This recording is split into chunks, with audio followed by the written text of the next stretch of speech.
Le vicomte de Bragelonne, partie 39, chapitre 166. Comment Louis avait, de son côté, passé le temps de 10h30 à minuit. Le roi, au sortir de la chambre des filles d'honneur, avait trouvé chez lui Colbert qui l'attendait pour prendre ses ordres à l'occasion de la cérémonie du lendemain. Il s'agissait, comme nous l'avons dit, d'une réception d'ambassadeurs hollandais et espagnols. Louis XIV avait de graves sujets de mécontentement contre la Hollande. Les États avaient tergiversé déjà plusieurs fois dans leurs relations avec la France et, sans s'apercevoir ou sans s'inquiéter d'une rupture, ils laissaient encore une fois l'alliance avec le roi très chrétien pour nouer toutes sortes d'intrigues avec l'Espagne. Louis XIV, à son avènement, c'est-à-dire à la mort de Mazarin, avait trouvé cette question politique ébauchée. Elle était d'une solution difficile pour un jeune homme. Mais comme, alors toute la nation était le roi, tout ce que résolvait la tête, le corps se trouvait prêt à l'exécuter. Un peu de colère, la réaction d'un sang jeune et vivace au cerveau, c'était assez pour changer une ancienne ligne politique et créer un autre système. Le rôle des diplomates de l'époque se réduisait à arranger entre eux les coups d'État dont leur souverain pouvait avoir besoin. Louis n'était pas dans une disposition d'esprit capable de lui dicter une politique savante. « Je ne sais trop, sire. Je me mêle peu de galanterie, comme on dit. Mais enfin, vous savez, puisque vous parlez. J'ai oui prononcé. Quoi ? Un nom. Lequel ? Mais je ne m'en souviens plus. Dites toujours. Je crois que c'est celui d'une des filles de madame. Le roi tressaillit. Vous en savez plus que vous ne voulez dire, monsieur Colbert, murmura-t-il. Oh, sire, je vous assure que non. Mais enfin, on les connaît, ces demoiselles de madame. Et en vous disant leur nom, vous rencontreriez peut-être celui que vous cherchez. Non, sire. Essayez. Ce serait inutile, sire. Quand il s'agit d'un nom de dame compromise, ma mémoire est un coffre d'airain dont j'ai perdu la clé. Un nuage passa dans l'esprit et sur le front du roi, puis, voulant paraître maître de lui-même et secouant la tête, « Voyons cette affaire de Hollande, dit-il. Et d'abord, sire, à quelle heure votre majesté veut-elle recevoir les ambassadeurs ? De bon matin. 11h ? C'est trop tard. 9h. C'est bientôt. Pour des amis, cela n'a pas d'importance. On fait tout ce qu'on veut avec des amis. Mais pour des ennemis, alors rien de mieux, s'ils se blessent. Je ne serais pas fâché, je l'avoue, d'en finir avec tous ces oiseaux de marais qui me fatiguent de leurs cris. Sire, il sera fait comme votre majesté voudra. À 9h donc. Je donnerai des ordres en conséquence. Est-ce audience solennelle ? Non, je veux m'expliquer avec eux et ne pas envenimer les choses, comme il arrive toujours en présence de beaucoup de gens. Mais en même temps, je veux les tirer au clair, pour n'avoir pas à recommencer. Votre majesté désignera les personnes qui assisteront à cette réception. J'en ferai la liste. Parlons de ces ambassadeurs. Que veulent-ils ? Alliés à l'Espagne, ils ne gagnent rien. Alliés avec la France, ils perdent beaucoup. Comment cela ? Alliés avec l'Espagne, ils se voient bordés et protégés par les possessions de leurs alliés. Ils n'y peuvent mordre malgré leur envie. D'Anvers à Rotterdam, il n'y a qu'un pas par l'Escaut et la Meuse. S'ils veulent mordre au gâteau espagnol, vous, sire, le gendre du roi d'Espagne, vous pouvez, en 2 jours, aller de chez vous à Bruxelles avec de la cavalerie. Il s'agit donc de se brouiller assez avec vous et de vous faire assez suspecter l'Espagne pour que vous ne vous mêliez pas de ses affaires. « Il est bien plus simple, alors, répondit le roi, de faire avec moi une solide alliance à laquelle je gagnerais quelque chose, tandis qu'ils y gagneraient tout. Non pas, car s'ils arrivaient, par hasard, à vous avoir pour limitrophe, votre majesté n'est pas un voisin commode. Jeune, ardent, belliqueux, le roi de France peut porter de rudes coups à la Hollande, surtout s'il s'approche d'elle. Je comprends parfaitement, monsieur Colbert, et c'est bien expliqué. Mais la conclusion, s'il vous plaît ? Jamais la sagesse ne manque aux décisions de votre Majesté. Que me diront ces ambassadeurs ? Ils diront à votre Majesté qu'ils désirent fortement son alliance, et ce sera un mensonge. Ils diront aux Espagnols que les trois puissances doivent s'unir contre la prospérité de l'Angleterre, et ce sera un mensonge, car l'allié naturel de votre Majesté aujourd'hui, c'est l'Angleterre, qui a des vaisseaux quand vous n'en avez pas. C'est l'Angleterre qui peut balancer la puissance des Hollandais dans l'Inde. C'est l'Angleterre, enfin, pays monarchique, où votre Majesté a des alliances de consanguinité. Bien, mais que répondriez-vous ? Je répondrais, sire, avec une modération sans égale, que la Hollande n'est pas parfaitement disposée pour le roi de France, que les symptômes de l'esprit public, chez les Hollandais, sont alarmants pour votre Majesté, que certaines médailles ont été frappées avec des devises injurieuses. « Pour moi ?» s'écria le jeune roi exalté. « Oh, non pas, sire, non. Injurieuse n'est pas le mot, et je me suis trompé. Je voulais dire flatteuse outre mesure pour les Bataves. »« Oh, s'il en est ainsi, peu importe l'orgueil des Bataves, » dit le roi en soupirant. « Votre Majesté a 1000 fois raison. Cependant, ce n'est jamais un mal politique. Le roi le sait mieux que moi, d'être injuste pour obtenir une concession. Votre Majesté, se plaignant avec susceptibilité des Bataves, leur paraîtra bien plus considérable. « Qu'est-ce que ces médailles ?» demanda Louis, « car si j'en parle, il faut que je sache quoi dire. »« Ma foi, sire, je ne sais trop. Quelques devises outrecuidantes. Voilà tout le sens. Les mots ne font rien à la chose. »« Bien, j'articulerai le mot médaille, et ils comprendront s'ils veulent. »« Oh, ils comprendront. Votre Majesté pourra aussi glisser quelques mots de certains pamphlets qui courent. »« Jamais. Les pamphlets salissent ceux qui les écrivent, bien plus que ceux contre lesquels on les a écrits. Monsieur Colbert, je vous remercie. Vous pouvez vous retirer. »« Sire. »« Adieu. N'oubliez pas l'heure et soyez là. »« Sire, j'attends la liste de votre Majesté. »« C'est vrai. » Le roi se mit à rêver. Il ne pensait pas du tout à cette liste. La pendule sonnait 11h30. On voyait sur le visage du prince le combat terrible de l'orgueil et de l'amour. La conversation politique avait éteint beaucoup d'irritation chez Louis, et le visage pâle, altéré de la Vallière, parlait à son imagination un bien autre langage que les médailles hollandaises ou les pamphlets bataves. Il demeura 10 minutes à se demander s'il fallait ou s'il ne fallait pas retourner chez la Vallière. Mais, Colbert ayant insisté respectueusement pour avoir la liste, le roi rougit de penser à l'amour quand les affaires commandaient. Il dicta donc « La reine-mère, la reine, madame, madame de Motteville, mademoiselle de Châtillon, madame de Navailles, et en homme, monsieur, monsieur le prince, monsieur de Gramont, monsieur de Manicamp, monsieur de Saint-Aignan et les officiers de service. »« Les ministres, dit Colbert, cela va sans dire, et les secrétaires. Sire, je vais tout préparer. Les ordres seront à domicile demain. »« Dites aujourd'hui, répliqua tristement Louis. Minuit sonnait. C'était l'heure où se mourait de chagrin, de souffrance, la pauvre Lavallière.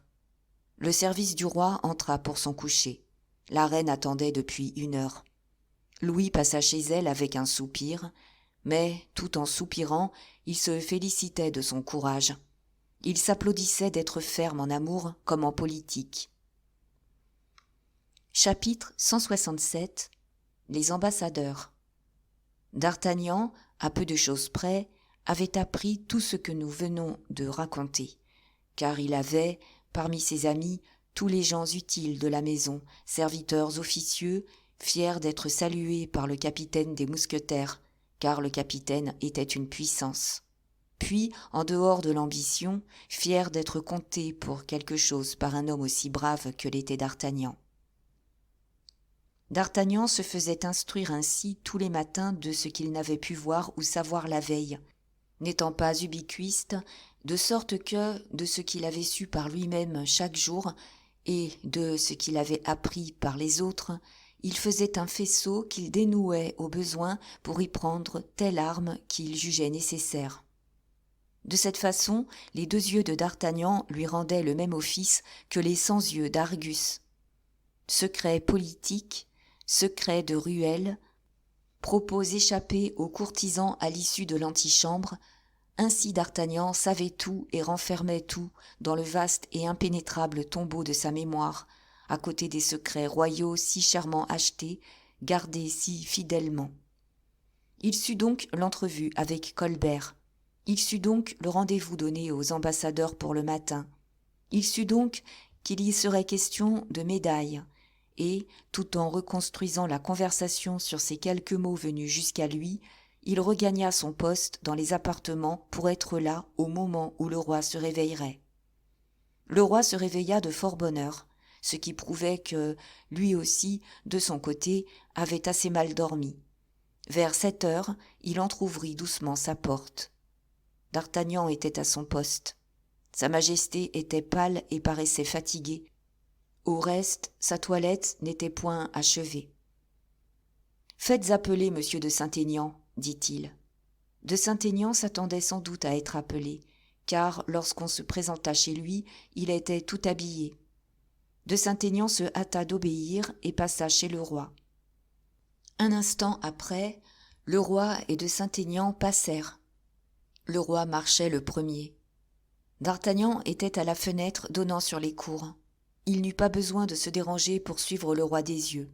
On eût dit qu'il avait d'avance deviné où irait le roi. Le roi allait chez les filles d'honneur. Cela n'étonna point d'Artagnan. Il se doutait bien, quoique la Vallière ne lui en eût rien dit, que sa Majesté avait des torts à réparer.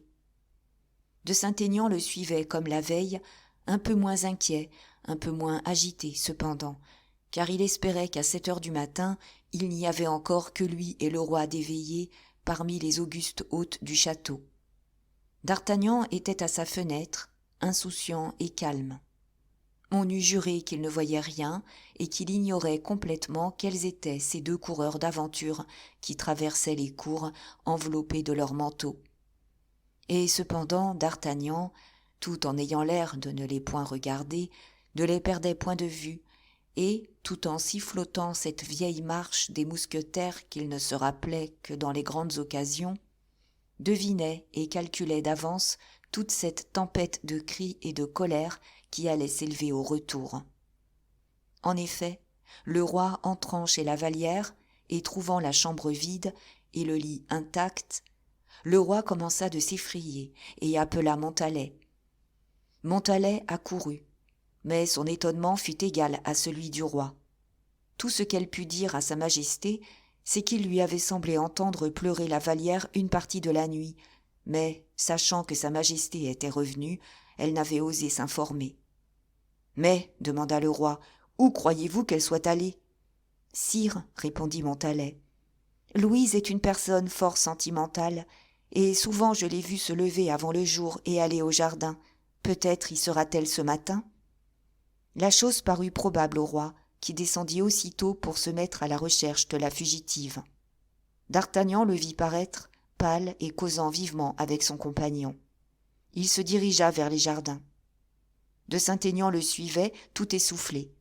D'Artagnan ne bougeait pas de sa fenêtre, sifflotant toujours, ne paraissant rien voir et voyant tout. « Allons, allons, murmura-t-il, quand le roi eut disparu. La passion de sa Majesté est plus forte que je ne le croyais. Il fait là, ce me semble, des choses qu'il n'a pas faites pour mademoiselle de Mancini. » Le roi reparut un quart d'heure après. Il avait cherché partout. Il était hors d'haleine. Il va sans dire que le roi n'avait rien trouvé. De Saint-Aignan le suivait, s'éventant avec son chapeau et demandant, d'une voix altérée, des renseignements aux premiers visiteurs venus, à tous ceux qu'il rencontrait. Manicamp se trouva sur sa route. Manicamp arrivait de Fontainebleau à petite journée.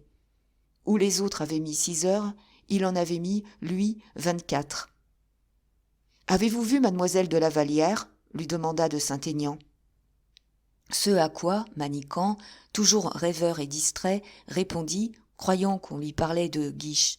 « Merci, le comte va un peu mieux. » Et il continua sa route jusqu'à l'antichambre, où il trouva d'Artagnan, à qui il demanda des explications sur cet air effaré qu'il avait cru voir au roi. D'Artagnan lui répondit qu'il s'était trompé, que le roi, au contraire, était d'une gaieté folle. 8 heures sonnèrent sur ces entrefaites. Le roi, d'ordinaire, prenait son déjeuner à ce moment. Il était arrêté, par le code de l'étiquette, que le roi aurait toujours faim à 8 heures.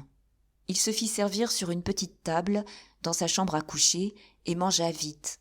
De Saint-Aignan, dont il ne voulait pas se séparer, lui tint la serviette. Puis il expédia quelques audiences militaires. Pendant ces audiences, il envoya de Saint-Aignan aux découvertes.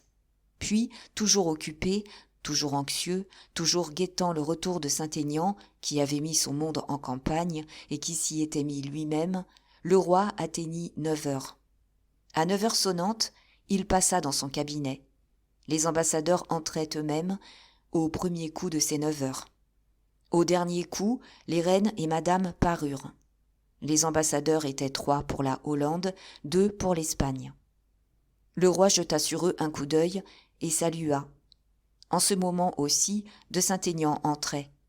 C'était pour le roi une entrée bien autrement importante que celle des ambassadeurs, en quelque nombre qu'ils fussent et de quelque pays qu'ils vinssent.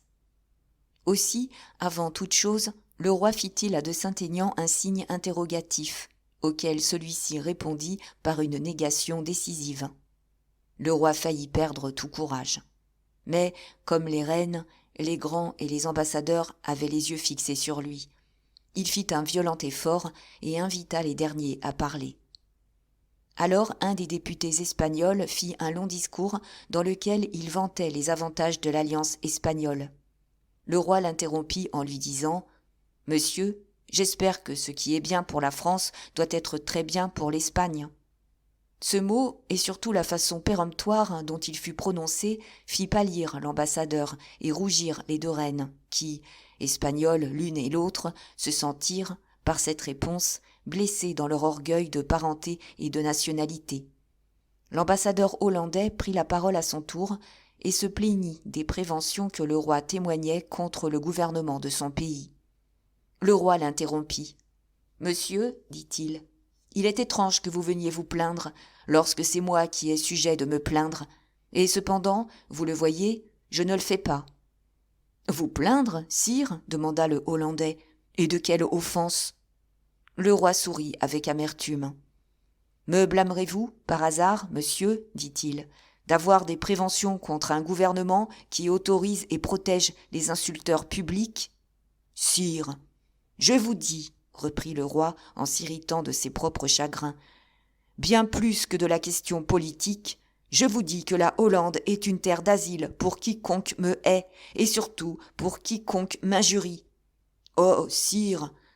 Ah! Des preuves, n'est-ce pas? Eh bien, on en aura facilement, des preuves. D'où naissent ces pamphlets insolents qui me représentent comme un monarque sans gloire et sans autorité? Vos presses en gémissent. Si j'avais là mes secrétaires, je vous citerais les titres des ouvrages avec les noms d'imprimeurs. « Sire, répondit l'ambassadeur, un pamphlet ne peut être l'œuvre d'une nation. Est-il équitable qu'un grand roi, tel que l'est votre majesté, rende un grand peuple responsable du crime de quelque forcené qui meurt de faim? Soit, je vous accorde cela, monsieur.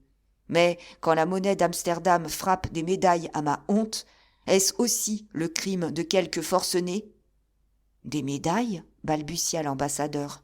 « Des médailles » répéta le roi en regardant Colbert. « Il faudrait, hasarda le Hollandais, que votre majesté fût bien sûr. » Le roi regardait toujours Colbert, mais Colbert avait l'air de ne pas comprendre et se taisait, malgré les provocations du roi. Alors d'Artagnan s'approcha et, tirant de sa poche une pièce de monnaie qu'il mit entre les mains du roi, « Voilà la médaille que votre majesté cherche, dit-il. » Le roi la prit. Alors il put voir de cet œil qui, depuis qu'il était véritablement le maître, n'avait fait que planer. Alors il put voir, disons-nous, une image insolente représentant la Hollande qui, comme Josué, arrêtait le soleil avec cette légende « In conspectu meo stetit sol ». « En ma présence, le soleil s'est arrêté !» s'écria le roi furieux. « Ah, vous ne nierez plus, je l'espère !»« Et le soleil, dit d'Artagnan, c'est celui-ci. » Et il montra sur tous les panneaux du cabinet le soleil, emblème multiplié et resplendissant, qui étalait partout sa superbe devise « Nec pluribus impar ». La colère de Louis, alimentée par les élancements de sa douleur particulière, n'avait pas besoin de cet aliment pour tout dévorer. On voyait dans ses yeux l'ardeur d'une vive querelle toute prête à éclater. Un regard de Colbert enchaîna l'orage. L'ambassadeur hasarda des excuses. Il dit que la vanité des peuples ne tirait pas à conséquence, que la Hollande était fière d'avoir, avec si peu de ressources, soutenu son rang de grande nation, même contre de grands rois, et que, si un peu de fumée avait énivré ses compatriotes, le roi était prié d'excuser cette ivresse. Le roi sembla chercher conseil. Il regarda Colbert, qui resta impassible. Puis D'Artagnan. D'Artagnan haussa les épaules. Ce mouvement fut une écluse levée par laquelle se déchaîna la colère du roi, contenue depuis trop longtemps. Chacun ne sachant pas où cette colère emportait, tous gardaient un morne silence. Le deuxième ambassadeur en profita pour commencer aussi ses excuses. Tandis qu'il parlait et que le roi, retombé peu à peu dans sa rêverie personnelle, écoutait cette voix pleine de trouble comme un homme distrait écoute le murmure d'une cascade, D'Artagnan, qui avait à sa gauche de Saint-Aignan, s'approcha de lui et, d'une voix parfaitement calculée pour qu'elle allât frapper le roi, « Savez-vous la nouvelle, comte ?» dit-il. « Quelle nouvelle ?» fit de Saint-Aignan. « Mais la nouvelle de la Vallière ?» Le roi tressaillit et fit involontairement un pas de côté vers les deux causeurs. « Qu'est-il donc arrivé à la Vallière ?» demanda de Saint-Aignan d'un ton qu'on peut facilement imaginer. « Eh, pauvre enfant, dit d'Artagnan, elle est entrée en religion. »« En religion » s'écria de Saint-Aignan. « En religion » s'écria le roi au milieu du discours de l'ambassadeur. Puis, sous l'empire de l'étiquette, il se remit, mais écoutant toujours. « Quelle religion » demanda de Saint-Aignan. « Les carmélites de Chaillot. » « De qui diable savez-vous cela ?»« D'elle-même. »« Vous l'avez vue ? C'est moi qui l'ai conduite aux carmélites. » Le roi ne perdait pas un mot. Il bouillait au-dedans et commençait à rugir. « Mais pourquoi cette fuite ?» demanda de Saint-Aignan. « Parce que la pauvre fille a été hier chassée de la cour, » dit d'Artagnan. Il n'eut pas plutôt lâché ce mot que le roi fit un geste d'autorité. « Assez, monsieur, dit-il à l'ambassadeur, assez. » Puis, s'avançant vers le capitaine, « Qui dit cela ?» s'écria-t-il. « Que la Vallière est en religion ?»« Monsieur d'Artagnan, » dit le favori. « Et c'est vrai ce que vous dites là ?» fit le roi, se retournant vers le mousquetaire. « Vrai comme la vérité ?» Le roi ferma les poings et pâlit. « Vous avez encore ajouté quelque chose, monsieur d'Artagnan, dit-il. « Je ne sais plus, sire. » Vous avez ajouté que mademoiselle de la Vallière avait été chassée de la cour. Oui, sire. Et c'est encore vrai, cela ? Informez-vous, sire. Et par qui ? Oh, fit d'Artagnan en homme qui se récuse. Le roi bondit, laissant de côté ambassadeurs, ministres, courtisans et politiques. La reine-mère se leva. Elle avait tout entendu, ou ce qu'elle n'avait pas entendu, elle l'avait deviné. Madame, défaillante de colère et de peur, essaya de se lever aussi comme la reine-mère, mais elle retomba sur son fauteuil que, par un mouvement instinctif, elle fit rouler en arrière. « Messieurs, dit le roi, l'audience est finie. Je ferai savoir ma réponse, ou plutôt ma volonté, à l'Espagne et à la Hollande. » Et, d'un geste impérieux, il congédia les ambassadeurs. « Prenez garde, mon fils, » dit la reine-mère avec indignation. « Prenez garde, vous n'êtes guère maître de vous, ce me semble. »« Ah, madame !» rugit le jeune lion avec un geste effrayant. « Si je ne suis pas maître de moi, je le serai, je vous en réponds. de ceux qui m'outragent. Venez avec moi, monsieur d'Artagnan, venez. Et il quitta la salle au milieu de la stupéfaction et de la terreur de tous. Le roi descendit l'escalier et s'apprêta à traverser la cour. « Sire, dit d'Artagnan, votre majesté se trompe de chemin. Non, je vais aux écuries. Inutile, sire, j'ai des chevaux tout prêts pour votre majesté. Le roi ne répondit à son serviteur que par un regard, mais ce regard promettait plus que l'ambition de 3 d'Artagnan n'eût osé espérer. Chapitre 168. Chaillot. Quoiqu'on ne les eût point appelés, Manicamp et Malicorne avaient suivi le roi et d'Artagnan. C'étaient 2 hommes fort intelligents. Seulement, Malicorne arrivait souvent trop tôt par ambition. Manicamp arrivait souvent trop tard par paresse. Cette fois, ils arrivèrent juste. 5 chevaux étaient préparés. 2 furent accaparés par le roi et d'Artagnan, 2 par Manicamp et Malicorne. Un page des écuries monta le 5e. Toute la cavalcade partit au galop. D'Artagnan avait bien réellement choisi les chevaux lui-même, de véritables chevaux d'amants en peine, des chevaux qui ne couraient pas, qui volaient. 10 minutes après le départ, la cavalcade, sous la forme d'un tourbillon de poussière, arrivait à Chaillot. Le roi se jeta littéralement à bas de son cheval. Mais, si rapidement qu'il accomplit cette manœuvre, il trouva d'Artagnan à la bride de sa monture. Le roi fit au mousquetaire un signe de remerciement et jeta la bride au bras du page. Puis il s'élança dans le vestibule et, poussant violemment la porte, il entra dans le parloir. Manicamp, Malicorne et le page demeurèrent dehors. D'Artagnan suivit son maître. En entrant dans le parloir, le premier objet qui frappa le roi fut Louise, non pas à genoux, mais couchée au pied d'un grand crucifix de pierre. La jeune fille était étendue sur la dalle humide et à peine visible dans l'ombre de cette salle qui ne recevait le jour que par une étroite fenêtre grillée et toute voilée par des plantes grimpantes. Elle était seule, inanimée, froide comme la pierre sur laquelle reposait son corps. En l'apercevant ainsi, le roi la crut morte et poussa un cri terrible qui fit accourir d'Artagnan. Le roi avait déjà passé un bras autour de son corps. D'Artagnan aida le roi à soulever la pauvre femme que l'engourdissement de la mort avait déjà saisie. Le roi la prit entièrement dans ses bras, réchauffa de ses baisers ses mains et ses tempes glacées. D'Artagnan se pendit à la cloche de la tour. Alors accoururent les sœurs carmélites. Les saintes filles poussèrent des cris de scandale à la vue de ces hommes tenant une femme dans leurs bras. La supérieure accourut aussi. Mais, femme plus mondaine que les femmes de la cour, malgré toute son austérité, du premier coup d'œil, elle reconnut le roi au respect que lui témoignaient les assistants, comme aussi à l'air de maître avec lequel il bouleversait toute la communauté. À la vue du roi, elle s'était retirée chez elle, ce qui était un moyen de ne pas compromettre sa dignité. Mais elle envoya par les religieuses toutes sortes de cordiaux, d'eau de la reine de Hongrie, de Mélice, etc., etc., ordonnant, en outre, que les portes fussent fermées. Il était temps, la douleur du roi devenait bruyante et désespérée. Le roi paraissait décidé à envoyer chercher son médecin lorsque la Vallière revint à la vie.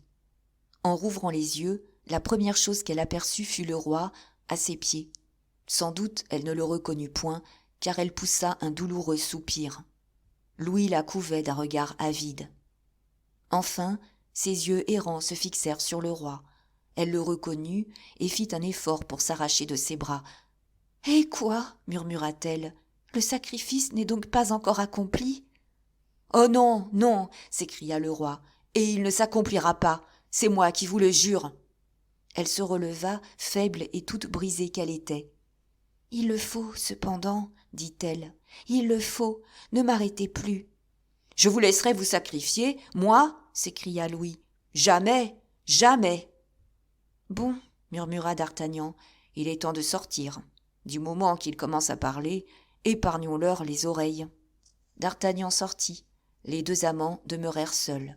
« Sire, » continua la Vallière, « pas un mot de plus, je vous en supplie. » Ne perdez pas le seul avenir que j'espère, c'est-à-dire mon salut, tout le vôtre, c'est-à-dire votre gloire, pour un caprice. » « Un caprice !» s'écria le roi. « Oh, maintenant, dit la Vallière, maintenant, sire, je vois clair dans votre cœur. »« Vous, Louise ?»« Oh oui, moi. » »« Expliquez-vous. » »« Un entraînement incompréhensible, déraisonnable, peut vous paraître momentanément une excuse suffisante, mais vous avez des devoirs qui sont incompatibles avec votre amour pour une pauvre fille. Oubliez-moi. » « Moi ? Vous oubliez ?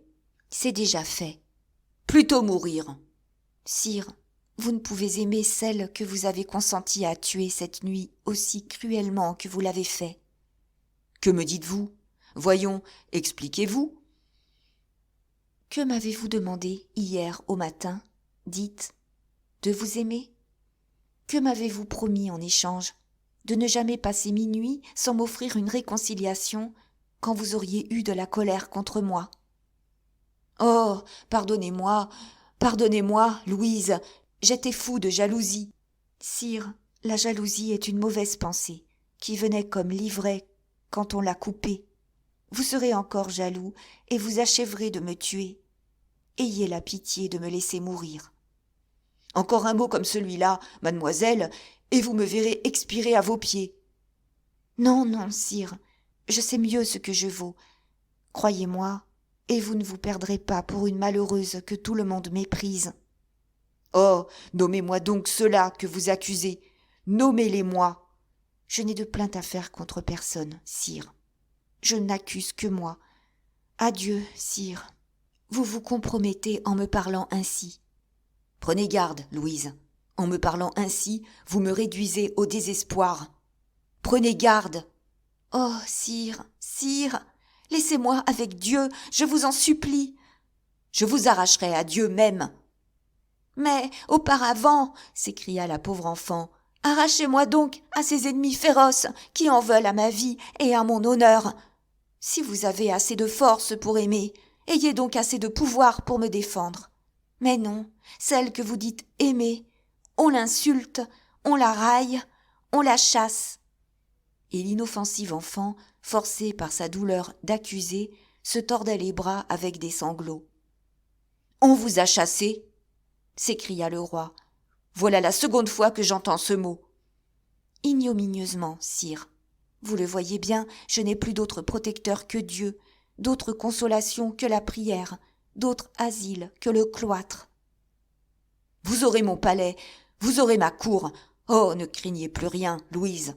Ceux-là, ou plutôt celles-là qui vous ont chassé hier, trembleront demain devant vous. Que dis-je, demain ? Ce matin, j'ai déjà grondé, menacé. Je puis laisser échapper la foudre que je retiens encore. Louise, vous serez cruellement vengée. Des larmes de sang payeront vos larmes. Nommez-moi seulement vos ennemis. »« Jamais, jamais. »« Comment voulez-vous que je frappe alors ? » ?»« Sire, ceux qu'il faudrait frapper feraient reculer votre main. »« Oh, vous ne me connaissez point !» s'écria Louis, exaspéré. « Plutôt que de reculer, je brûlerais mon royaume et je maudirais ma famille. Oui, je frapperais jusqu'à ce bras, si ce bras était assez lâche pour ne pas anéantir tout ce qui s'est fait, l'ennemi de la plus douce des créatures. » Et en effet, en disant ces mots, Louis frappa violemment du poing sur la cloison de chêne qui rendit un lugubre murmure. La Vallière s'épouvanta. La colère de ce jeune homme tout-puissant avait quelque chose d'imposant et de sinistre, parce que, comme celle de la tempête, elle pouvait être mortelle. Elle, dont la douleur croyait n'avoir pas d'égal, fut vaincue par cette douleur qui se faisait jour par la menace et par la violence. « Sire, dit-elle une dernière fois, éloignez-vous. Je vous en supplie. Déjà le calme de cette retraite m'a fortifiée. Je me sens plus calme sous la main de Dieu. Dieu est un protecteur devant qui tombent toutes les petites méchancetés humaines. Sire, encore une fois, laissez-moi avec Dieu. »« Alors, s'écria Louis, dites franchement que vous ne m'avez jamais aimé. Dites que mon humilité, dites que mon repentir flatte votre orgueil, mais que vous ne vous affligez pas de ma douleur. Dites que le roi de France n'est plus pour vous un amant dont la tendresse pouvait faire votre bonheur, mais un despote dont le caprice a brisé dans votre cœur jusqu'à la dernière fibre de la sensibilité. Ne dites pas que vous cherchez Dieu, dites que vous fuyez le roi. Non, Dieu n'est pas complice des résolutions inflexibles. Dieu admet la pénitence et le remords. Il pardonne, il veut qu'on aime. Louise se tordait de souffrance en entendant ces paroles qui faisaient couler la flamme jusqu'au plus profond de ses veines. « Mais vous n'avez donc pas entendu, dit-elle. « Quoi ? Vous n'avez donc pas entendu que je suis chassée, méprisée, méprisable ? Je vous ferai la plus respectée, la plus adorée, la plus enviée à ma cour. Prouvez-moi que vous n'avez pas cessé de m'aimer. Comment cela ? Fuyez-moi. Je vous le prouverai en ne vous quittant plus. Mais croyez-vous donc que je souffrirai cela ? Sire, croyez-vous que je vous laisserai déclarer la guerre à toute votre famille ? Croyez-vous que je vous laisserai repousser pour moi, mère, femme et sœur ? Ah, vous les avez donc nommées, enfin. Ce sont donc elles qui ont fait le mal ? Par le Dieu Tout-Puissant, je les punirai. Et moi, voilà pourquoi l'avenir m'effraie.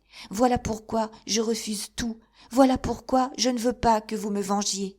Assez de larmes, mon Dieu, assez de douleurs, assez de plaintes comme cela. Oh, jamais je ne coûterai plainte, douleur, ni larmes à qui que ce soit. J'ai trop gémi, j'ai trop pleuré, j'ai trop souffert. Et mes larmes à moi, mes douleurs à moi, mes plaintes à moi, les comptez-vous donc pour rien ? Ne me parlez pas ainsi, sire, au nom du ciel. Au nom du ciel, ne me parlez pas ainsi. J'ai besoin de tout mon courage pour accomplir le sacrifice. Louise, Louise, je t'en supplie. Commande, ordonne, venge-toi ou pardonne, mais ne m'abandonne pas. Hélas, il faut que nous nous séparions, sire. Mais tu ne m'aimes donc point ? Oh, Dieu le sait. Mensonge, mensonge ! Oh, si je ne vous aimais pas, sire, mais je vous laisserais faire, je me laisserais venger, j'accepterais, en échange de l'insulte que l'on m'a faite, ce doux triomphe de l'orgueil que vous me proposez, tandis que, vous le voyez bien, je ne veux pas même de la douce compensation de votre amour qui est ma vie. Cependant, puisque j'ai voulu mourir, croyant que vous ne m'aimiez plus. Eh bien, oui, oui, je le sais maintenant, je le reconnais à cette heure. Vous êtes la plus sainte, la plus vénérable des femmes. Nul n'est digne, comme vous, non seulement de mon amour et de mon respect, mais encore de l'amour et du respect de tous. Aussi, nul ne sera aimé comme vous, Louise. Nul n'aura sur moi l'empire que vous avez. Oui, je vous le jure, je briserais en ce moment le monde comme du verre si le monde me gênait. Vous m'ordonnez de me calmer, de pardonner ? Soit, je me calmerai. Vous voulez régner par la douceur et par la clémence ? Je serai clément et doux. Dictez-moi seulement ma conduite, j'obéirai. Ah, mon Dieu, que suis-je, moi, pauvre fille, pour dicter une syllabe à un roi tel que vous ? Vous êtes ma vie et mon âme. N'est-ce pas l'âme qui régit le corps ? Oh, vous m'aimez donc, mon cher sire ? À deux genoux, les mains jointes, de toutes les forces que Dieu a mises en moi. Je vous aime assez pour vous donner ma vie en souriant si vous dites un mot. Vous m'aimez ? Oh oui. Alors je n'ai plus rien à désirer au monde. Votre main, sire, et disons-nous adieu. Jésus, dans cette vie, tout le bonheur qui m'était échu. Oh non, ne dis pas que ta vie commence. Ton bonheur, ce n'est pas hier, c'est aujourd'hui, c'est demain, c'est toujours. À toi l'avenir, à toi tout ce qui est à moi. Plus de ces idées de séparation, plus de ces désespoirs sombres. L'amour est notre Dieu, c'est le besoin de nos âmes. Tu vivras pour moi, comme je vivrai pour toi. Et, se prosternant devant elle, il baisa ses genoux avec des transports inexprimables de joie et de reconnaissance. Oh, sire, sire, tout cela est un rêve. Pourquoi un rêve ? Parce que je ne puis revenir à la cour. Exilé, comment vous revoir ? Ne vaut-il pas mieux prendre le cloître pour y enterrer dans le baume de votre amour, les derniers élans de votre cœur et votre dernier aveu. »« Exilé, vous ?» s'écria Louis XIV. « Et qui donc exile quand je rappelle ?»« Oh, sire, quelque chose qui règne au-dessus des rois, le monde et l'opinion. Réfléchissez-y. Vous ne pouvez aimer une femme chassée, celle que votre mère a tachée d'un soupçon, celle que votre sœur a flétrie d'un châtiment. Celle-là est indigne de vous. »« Indigne, celle qui m'appartient ?»« Oui, c'est justement cela, sire. Du moment qu'elle vous appartient, votre maîtresse est indigne. »« Ah, vous avez raison, Louise, et toutes les délicatesses sont en vous. Eh bien, vous ne serez pas exilée. »« Oh, vous n'avez pas entendu madame, on le voit bien. »« J'en appellerai à ma mère. »« Oh, vous n'avez pas vu votre mère. »« Elle aussi ? Pauvre Louise, tout le monde était donc contre vous. »« Oui, oui, pauvre Louise, qui pliait déjà sous l'orage lorsque vous êtes venu, lorsque vous avez achevé de la briser. »« Oh, pardon. »« Donc, vous ne fléchirez ni l'une ni l'autre. Croyez-moi, le mal est sans remède, car je ne vous permettrai jamais ni la violence, ni l'autorité. »« Eh bien, Louise, pour vous prouver combien je vous aime, je veux faire une chose. J'irai trouver madame. »« Vous ? » ?»« Je lui ferai révoquer la sentence. Je la forcerai. »« Forcer ? Oh non, non. »« C'est vrai. Je la fléchirai. » Louise secoua la tête. « Je prierai s'il le faut, dit Louis. Croirez-vous à mon amour après cela ? » Louise releva la tête. « Oh, jamais pour moi, jamais ne vous humiliez. Laissez-moi bien plutôt mourir. » Louis réfléchit. Ses traits prirent une teinte sombre. « J'aimerais autant que vous avez aimé, dit-il. Je souffrirai autant que vous avez souffert. Ce sera mon expiation à vos yeux. Allons, mademoiselle, laissons là ces mesquines considérations. Soyons grands comme notre douleur, soyons forts comme notre amour. » Et, en disant ces paroles, il la prit dans ses bras et lui fit une ceinture de ses 2 mains.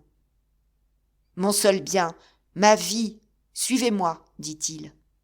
Elle fit un dernier effort dans lequel elle concentra non plus toute sa volonté était déjà vaincue, mais toutes ses forces. « Non, répliqua-t-elle faiblement, non, non, je mourrais de honte. »« Non, vous rentrerez en reine. Nul ne sait votre sortie. D'Artagnan seul. »« Il m'a donc trahi, lui aussi. »« Comment cela ? » ?»« Il avait juré. »« J'avais juré de ne rien dire au roi, dit d'Artagnan, passant sa tête fine à travers la porte entr'ouverte. J'ai tenu ma parole, j'ai parlé à M. de Saint-Aignan. Ce n'est point ma faute si le roi a entendu, n'est-ce pas, sire ? C'est vrai, pardonnez-lui, dit le roi. La Vallière sourit et tendit au mousquetaire sa main frêle et blanche. Monsieur d'Artagnan, dit le roi, ravi, faites donc chercher un carrosse pour mademoiselle. Sire, répondit le capitaine, le carrosse attend. Oh, j'ai là le modèle des serviteurs, s'écria le roi. Tu as mis le temps à t'en apercevoir, hein, murmura d'Artagnan, flatté, toutefois, de la louange. La Vallière était vaincue. Après quelques hésitations, elle se laissa entraîner, défaillante, par son royal amant. Mais, à la porte du parloir, au moment de le quitter, elle s'arracha des bras du roi et revint au crucifix de pierre qu'elle baisa en disant « Mon Dieu, vous m'aviez attiré. Mon Dieu, vous m'avez repoussé. Mais votre grâce est infinie. Seulement, quand je reviendrai, oubliez que je m'en suis éloignée, car, lorsque je reviendrai à vous, ce sera pour ne plus vous quitter. » Le roi laissa échapper un sanglot. D'Artagnan essuya une larme. Louis entraîna la jeune femme, la souleva jusque dans le carrosse et mit d'Artagnan auprès d'elle. Et lui-même, montant à cheval, piqua vers le palais royal, où, dès son arrivée, il fit prévenir madame qu'elle eut à lui accorder un moment d'audience. Chapitre 169. Chez madame. À la façon dont le roi avait quitté les ambassadeurs, les moins clairvoyants avaient deviné une guerre. Les ambassadeurs eux-mêmes, peu instruits de la chronique intime, avait interprété contre eux ce mot célèbre « Si je ne suis pas maître de moi, je le serai de ceux qui m'outragent ». Heureusement pour les destinées de la France et de la Hollande, Colbert les avait suivis pour leur donner quelques explications, mais les reines et madame, fort intelligentes de tout ce qui se faisait dans leur maison, ayant entendu ce mot plein de menaces, s'en étaient allées avec beaucoup de crainte et de dépit. Madame, surtout, sentait que la colère royale tomberait sur elle, et, comme elle était brave, haute à l'excès, au lieu de chercher appui chez la reine-mère, elle s'était retirée chez elle, sinon sans inquiétude, du moins sans intention d'éviter le combat. De temps en temps, Anne d'Autriche envoyait des messagers pour s'informer si le roi était revenu. Le silence que gardait le château sur cette affaire et la disparition de Louise était le présage d'une quantité de malheurs pour qui savait l'humeur fière et irritable du roi.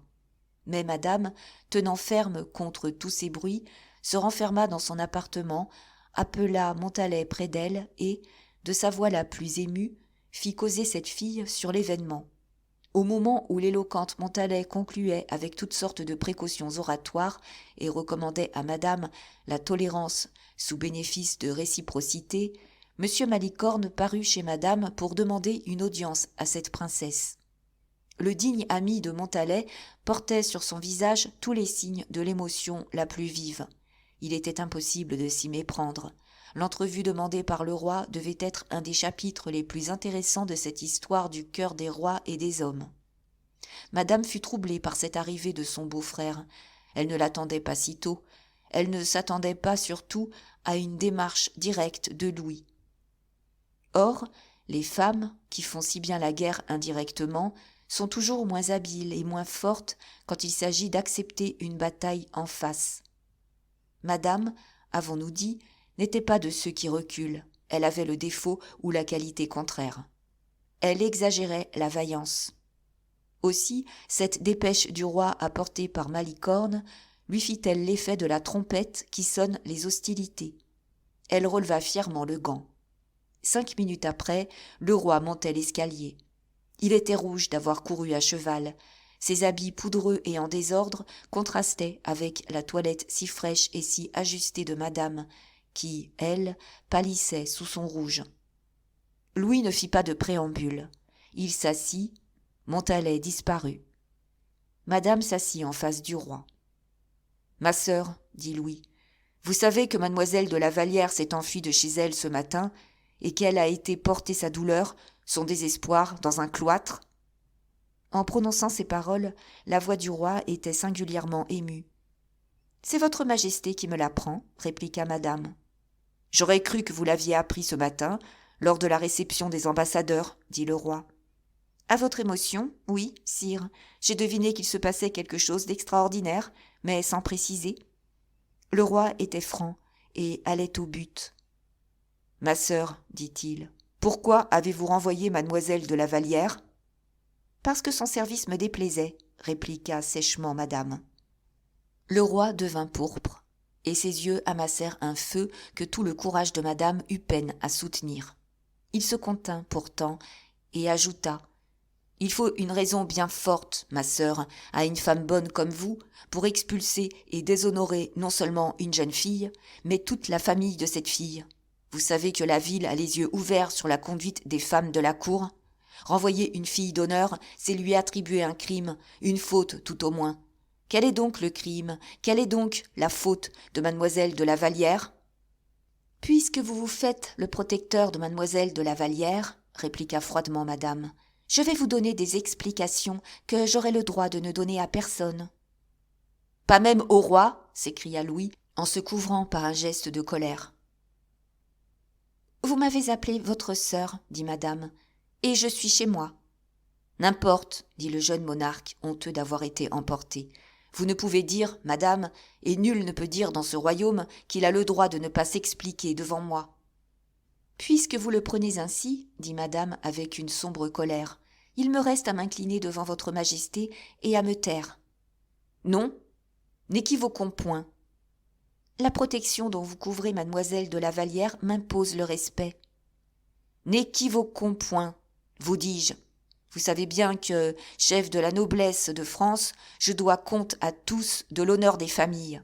Vous chassez mademoiselle de la Vallière ou tout autre, mouvement d'épaule de madame, ou tout autre, je le répète, continua le roi, et comme vous déshonorez cette personne en agissant ainsi, je vous demande une explication, afin de confirmer ou de combattre cette sentence.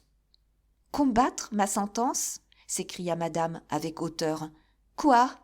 Quand j'ai chassé de chez moi une de mes suivantes, vous m'ordonneriez de la reprendre ? Le roi se tut. Ce ne serait plus de l'excès de pouvoir, sire, ce serait de l'inconvenance. Madame. Oh, je me révolterais, en qualité de femme, contre un abus hors de toute dignité. Je ne serais plus une princesse de votre sang, une fille de roi. Je serais la dernière des créatures, je serais plus humble que la servante renvoyée. Le roi bondit de fureur. Ce n'est pas un cœur, s'écria-t-il, qui bat dans votre poitrine. Si vous en agissez ainsi avec moi, laissez-moi agir avec la même rigueur. Quelquefois, une balle égarée porte dans une bataille. Ce mot, que le roi ne disait pas avec intention, frappa madame et l'ébranla un moment. Elle pouvait, un jour ou l'autre, craindre des représailles. « Enfin, dit-elle, sire, expliquez-vous. »« Je vous demande, madame, ce qu'a fait contre vous mademoiselle de la Vallière. »« Elle est le plus artificieux entremetteur d'intrigues que je connaisse. Elle a fait battre deux amis. Elle a fait parler d'elle en termes si honteux que toute la cour fronce le sourcil au seul bruit de son nom. »« Elle ? Elle ? » dit le roi. « Sous cette enveloppe si douce et si hypocrite, continua madame, elle cache un esprit plein de ruse et de noirceur. »« Elle ? Vous pouvez vous y tromper, sire, mais moi, je la connais. Elle est capable d'exciter à la guerre les meilleurs parents et les plus intimes amis. Voyez déjà ce qu'elle sème de discorde entre nous. »« Je vous proteste, dit le roi. »« Sire, examinez bien ceci. Nous vivions en bonne intelligence, et, par ses rapports, ses plaintes artificieuses, elle a indisposé votre majesté contre moi. »« Je jure, dit le roi, que jamais une parole amère n'est sortie de ses lèvres. Je jure que, même dans mes emportements, elle ne m'a laissé menacer personne. Je jure que vous n'avez pas d'amie plus dévouée, plus respectueuse. »« D'amie ? dit madame avec une expression de dédain suprême. »« Prenez garde, madame, dit le roi, vous oubliez que vous m'avez compris, et que, dès ce moment, tout s'égalise. Mademoiselle de la Vallière sera ce que je voudrais qu'elle soit, et demain, si je l'entends ainsi, elle sera prête à s'asseoir sur un trône. Elle n'y sera pas née, du moins, et vous ne pourrez faire que pour l'avenir, mais rien pour le passé. Madame, j'ai été pour vous plein de complaisance et de civilité. Ne me faites pas souvenir que je suis le maître. Sire, vous me l'avez déjà répété 2 fois. J'ai eu l'honneur de vous dire que je m'inclinais. Alors, voulez-vous m'accorder que mademoiselle de la Vallière rentre chez vous ? À quoi bon, sire, puisque vous avez un trône à lui donner ? Je suis trop peu pour protéger une telle puissance. Trêve de cet esprit méchant et dédaigneux. Accordez-moi sa grâce. Jamais. Vous me poussez à la guerre dans ma famille ? J'ai ma famille aussi, où je me réfugierai. Est-ce une menace ? Et vous oublierez-vous à ce point ? Croyez-vous que, si vous poussiez jusque-là l'offense, vos parents vous soutiendraient ? J'espère, sire, que vous ne me forcerez à rien qui soit indigne de mon rang. J'espérais que vous vous souviendriez de notre amitié, que vous me traiteriez en frère. Ce n'est pas vous méconnaître pour mon frère, dit-elle, que de refuser une injustice à votre majesté. Une injustice ? Oh, sire, si j'apprenais à tout le monde la conduite de la Vallière, si les reines savaient. Allons, allons, Henriette, laissez parler votre cœur. Souvenez-vous que vous m'avez aimée. Souvenez-vous que le cœur des humains doit être aussi miséricordieux que le cœur du souverain maître. N'ayez point d'inflexibilité pour les autres. Pardonnez à la Vallière. Je ne puis. Elle m'a offensée. Mais moi, sire, pour vous je ferai tout au monde, excepté cela. Alors, vous me conseillez le désespoir. Vous me rejetez dans cette dernière ressource des gens faibles. Alors, vous me conseillez la colère et l'éclat ? Sire, je vous conseille la raison. La raison? Ma sœur, je n'ai plus de raison. Sire, par grâce. Ma sœur, par pitié, c'est la première fois que je supplie. Ma sœur, je n'ai plus d'espoir qu'en vous. Oh, sire, vous pleurez? De rage, oui, d'humiliation. Avoir été obligé de m'abaisser aux prières, moi, le roi? Toute ma vie, je détesterais ce moment. Ma sœur, vous m'avez fait endurer en une seconde plus de maux que je n'en avais prévu dans les plus dures extrémités de cette vie. Et le roi, se levant, donna un libre essor à ses larmes qui, effectivement, étaient des pleurs de colère et de honte. Madame fut non pas touchée, car les femmes les meilleures n'ont pas de pitié dans l'orgueil, mais elle eut peur que ces larmes n'entraînassent avec elles tout ce qu'il y avait d'humain dans le cœur du roi. « Ordonnez, sire, dit-elle, et, puisque vous préférez mon humiliation à la vôtre, bien que la mienne soit publique et que la vôtre n'ait que moi pour témoin, parlez, j'obéirai au roi. »« Non, non, Henriette, s'écria Louis, transporté de reconnaissance. Vous aurez cédé aux frères. »« Je n'ai plus de frères, puisque j'obéis. »« Voulez-vous tout mon royaume pour remerciement ?»« Comme vous aimez, dit-elle, quand vous aimez. » Il ne répondit pas. Il avait pris la main de madame et la couvrait de baisers.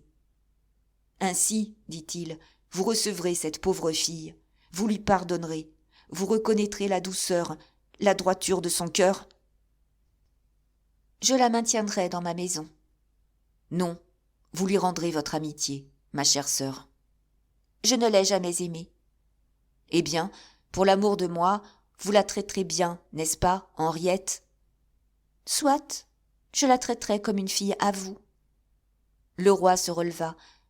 Par ce mot échappé si funestement, madame avait détruit tout le mérite de son sacrifice. Le roi ne lui devait plus rien. Ulcéré, mortellement atteint, il répliqua. « Merci, madame. Je me souviendrai éternellement du service que vous m'avez rendu. » Et, saluant avec une affectation de cérémonie, il prit congé.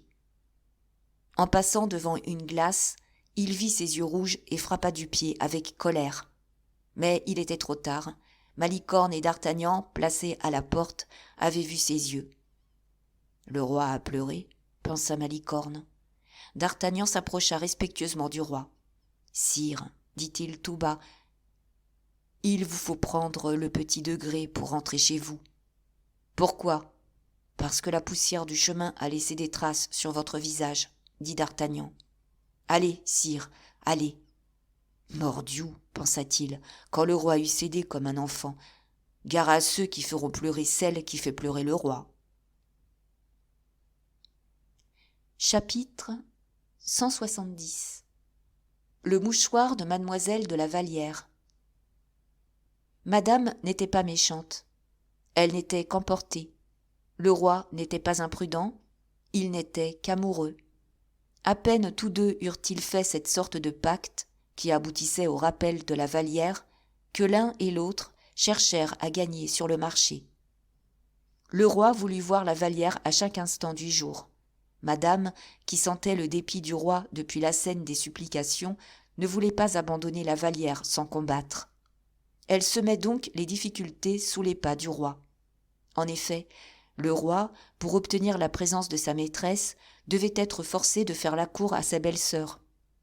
De ce plan dérivait toute la politique de madame. Comme elle avait choisi quelqu'un pour la seconder, et que ce quelqu'un était Montalais, le roi se trouva cerné chaque fois qu'il venait chez madame. On l'entourait, et on ne le quittait pas. Madame déployait dans ses entretiens une grâce et un esprit qui éclipsaient tout. Montalais lui succédait. Elle ne tarda pas à devenir insupportable au roi. C'est ce qu'elle attendait. Alors elle lança Malicorne. Celui-ci trouva le moyen de dire au roi qu'il y avait une jeune personne bien malheureuse à la cour. Le roi demanda qui était cette personne. Malicorne répondit que c'était mademoiselle de Montalais. Alors le roi déclara que c'était bien fait qu'une personne fût malheureuse quand elle rendait la pareille aux autres. Malicorne s'expliqua, mademoiselle de Montalais avait donné ses ordres. Le roi ouvrit les yeux.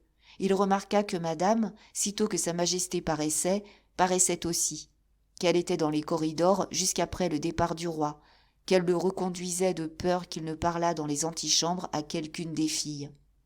Un soir, elle alla plus loin. Le roi était assis au milieu des dames, et il tenait dans sa main, sous sa manchette, un billet qu'il voulait glisser dans les mains de la Vallière. Madame devina cette intention et ce billet. Il était bien difficile d'empêcher le roi d'aller où bon lui semblait.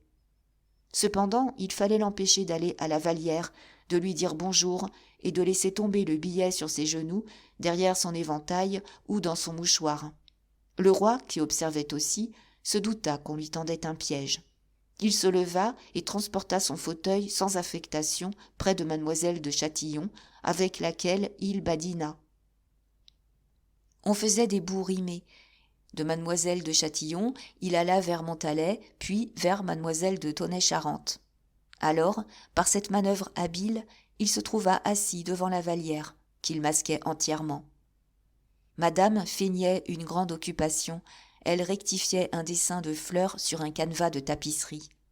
Le roi montra le bout du billet blanc à la Vallière, et celle-ci allongea son mouchoir avec un regard qui voulait dire « Mettez le billet dedans ». Puis, comme le roi avait posé son mouchoir à lui sur son fauteuil, il fut assez adroit pour le jeter par terre, de sorte que la Vallière glissa son mouchoir à elle sur le fauteuil. Le roi le prit sans rien faire paraître. Il y mit le billet et replaça le mouchoir sur le fauteuil. Restait à la Vallière le temps juste d'allonger la main pour prendre le mouchoir avec son précieux dépôt. Mais madame avait tout vu. Elle dit à Châtillon « Châtillon, ramassez donc le mouchoir du roi, s'il vous plaît, sur le tapis. » Et la jeune fille ayant obéi précipitamment, le roi s'étant dérangé, la Vallière s'étant troublée, on vit l'autre mouchoir sur le fauteuil. « Ah, pardon, votre majesté a 2 mouchoirs, dit-elle. Et fort se fut au roi de renfermer dans sa poche le mouchoir de la Vallière avec le sien. Il y gagnait ce souvenir de l'amante, mais l'amante y perdait un quatrain qui avait coûté 10 heures au roi, qui valait peut-être à lui seul un long poème. D'où la colère du roi et le désespoir de la Vallière. Ce serait chose impossible à décrire. Mais alors il se passa un événement incroyable. Quand le roi partit pour retourner chez lui, Malicorne, prévenu on ne sait comment, se trouvait dans l'antichambre. Les antichambres du palais royal sont obscures naturellement, et, le soir, on y mettait peu de cérémonie chez madame. Elles étaient mal éclairées. Le roi aimait ce petit jour. Règle générale, l'amour, dont l'esprit et le cœur flamboient constamment, n'aime pas la lumière autre part que dans l'esprit et dans le cœur. Donc, l'antichambre était obscure. Un seul page portait le flambeau devant sa majesté. Le roi marchait d'un pas lent et dévorait sa colère. Malicorne passa très près du roi, le heurta presque et lui demanda pardon avec une humilité parfaite. Mais le roi, de fort mauvaise humeur, traita fort mal Malicorne qui s'esquiva sans bruit.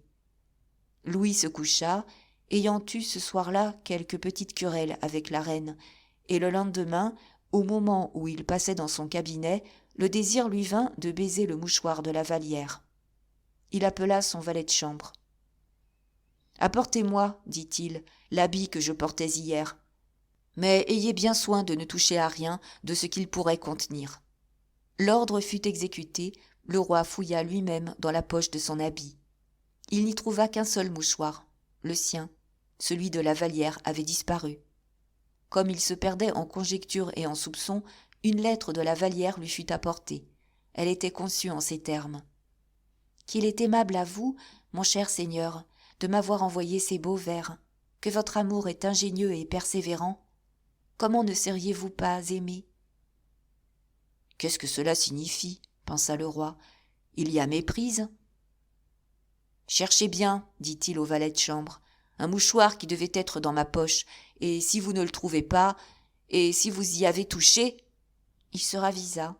Faire une affaire d'état de la perte de ce mouchoir, c'était ouvrir toute une chronique. Il ajouta : « J'avais dans ce mouchoir une note importante qui s'était glissée dans les plis. »« Mais, sire, dit le valet de chambre, votre majesté n'avait qu'un mouchoir, et le voici. »« C'est vrai, répliqua le roi en grinçant des dents. C'est vrai. Oh, pauvreté, que je t'envie. Heureux celui qui prend lui-même et ôte de sa poche les mouchoirs et les billets.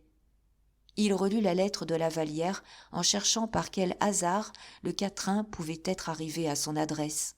Il y avait un post-scriptum à cette lettre. « Je vous renvoie par votre messager cette réponse si peu digne de l'envoi. »« À la bonne heure. Je vais savoir quelque chose, dit-il avec joie. »« Qui est là, dit-il, et qui m'apporte ce billet ?»« Monsieur Malicorne, répliqua timidement le valet de chambre. »« Qu'il entre. » Malicorne entra. « Vous venez de chez mademoiselle de la Vallière, dit le roi avec un soupir. « Oui, sire. »« Et vous avez porté à mademoiselle de la Vallière quelque chose de ma part ?»« Moi, sire ? » ?»« Oui, vous. »« Non pas, sire, non pas. Mademoiselle de la Vallière le dit formellement. »« Oh, sire, mademoiselle de la Vallière se trompe. » Le roi fronça le sourcil. « Quel est ce jeu ?» dit-il. « Expliquez-vous. Pourquoi mademoiselle de la Vallière vous appelle-t-elle mon messager ? Qu'avez-vous porté à cette dame ? Parlez vite, monsieur. »« Sire, et j'ai porté à mademoiselle de la Vallière un mouchoir, et voilà tout. »« Un mouchoir ? Quel mouchoir ? » ?»« Sire, au moment où j'eus la douleur, hier, de me heurter contre la personne de votre majesté, malheur que je déplorerai toute ma vie, surtout après le mécontentement que vous me témoignâtes, à ce moment, sire, je demeurai immobile de désespoir. Votre majesté était trop loin pour entendre mes excuses, et je vis par terre quelque chose de blanc. « Ah » fit le roi. Je me baissai, c'était un mouchoir. J'eus un instant l'idée qu'en heurtant votre majesté, j'avais aidé à ce que ce mouchoir sortît de sa poche. Mais en le palpant respectueusement, je sentis un chiffre que je regardais. C'était le chiffre de mademoiselle de la Vallière. Je présumais qu'en arrivant, cette demoiselle avait laissé tomber son mouchoir. Je me hâtais de le lui rendre à la sortie, et voilà tout ce que j'ai remis à mademoiselle de la Vallière. Je supplie votre majesté de le croire. » Malicorne était si naïf, si désolé, si humble, que le roi prit un excessif plaisir à l'entendre. Il lui sut gré de ce hasard comme du plus grand service rendu. « Voilà déjà 2 heureuses rencontres que j'ai avec vous, monsieur, dit-il. Vous pouvez compter sur mon amitié. » Le fait est que, purement et simplement, Malicorne avait volé le mouchoir dans la poche du roi aussi galamment que l'eût pu faire un des tire-laines de la bonne ville de Paris. Madame ignora toujours cette histoire, mais Montalais la fit soupçonner à la Vallière, et la Vallière la conta plus tard au roi, qui en rit excessivement et proclama Malicorne un grand politique. Louis XIV avait raison, et l'on sait qu'il se connaissait en homme.